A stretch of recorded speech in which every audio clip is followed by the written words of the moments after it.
you've seen on that opening slide, Tony Nwaka joins us now. He's the Commissioner for Special Duties in Delta State. Just as we take a look at flooding issues today. Thank you for coming on this morning.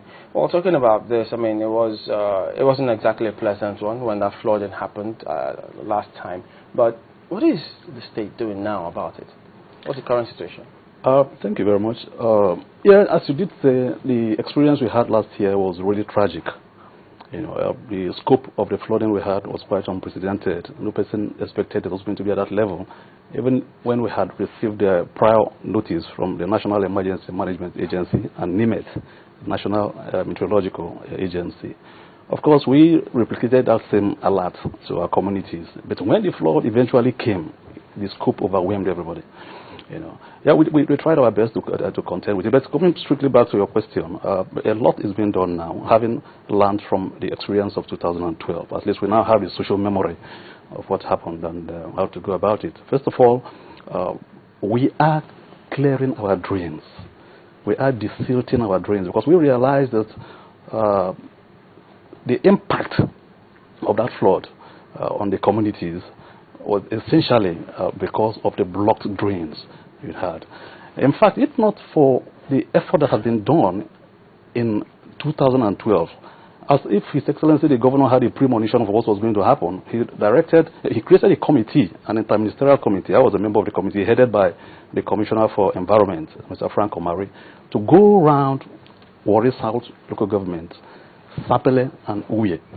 Local governments, the three local governments, to clear the drains, remove illegal structures from natural waterways. If not for that effort that was done by that committee, what we saw last year in Delta would have been much more devastating. It would have been much more massive. So that helped a lot to contain the magnitude of the impact. But as I did say, all the same, it was really massive. It was massive. So this year, he's given approval, you know, for the continued removal of illegal structures from natural waterways, desilting of drains, construction of new drains, culverts, which is going on. As I speak now, the Commissioner for Environment, Mr. Frank Omari, has just finished from the Warri axis, is moving towards the Uyeli axis now, you know, and there's removal of illegal structures, clearing of the drains. Yeah, let me follow up on that a bit, because I mean, it will always be a challenge in this across the country here, where people, either deliberately or sometimes, in fact, they tell you, look, we got clearance from government ministries that we can actually build here. What kind of challenge are you facing with that? For those who say, look, we built here, or we have issues on the drainage. Yes, thank you. Yeah, the challenge is there, I must confess. The challenge is there. Yeah, why some of them really went out of their way to make these illegal constructions. But I must admit as well that some of them got approvals, you know, to do these constructions.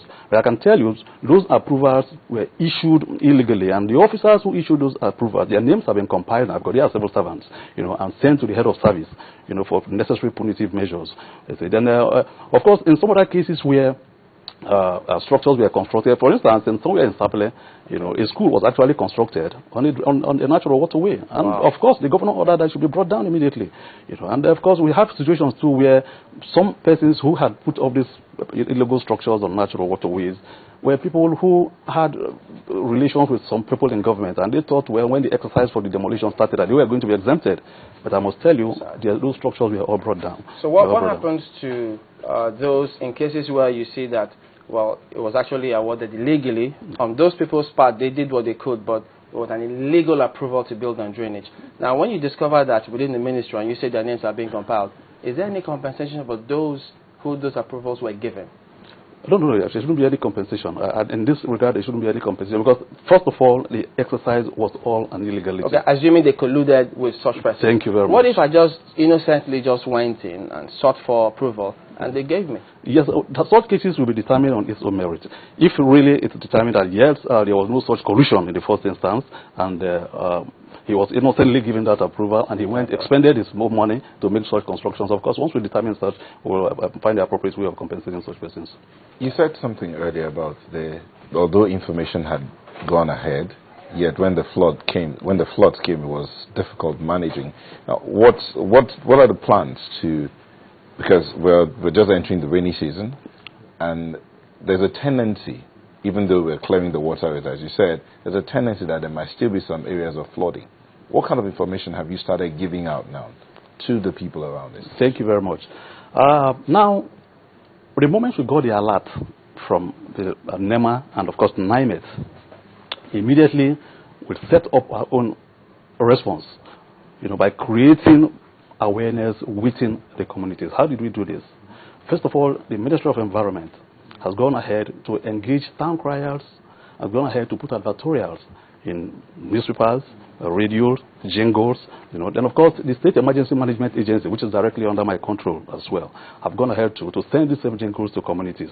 But even much beyond all this, His Excellency the Governor has now set up a committee, that essentially for those flood-prone local governments, based on our experience of 2012, the 14 of them, committees in each of these local governments. The committees will constitute those who assisted in managing the crisis when we had those crises, those information officers in the local government areas, information officers drawn from the State Ministry of Information, officers from the Ministry of Environment, State Emergency Management officers from my own ministry.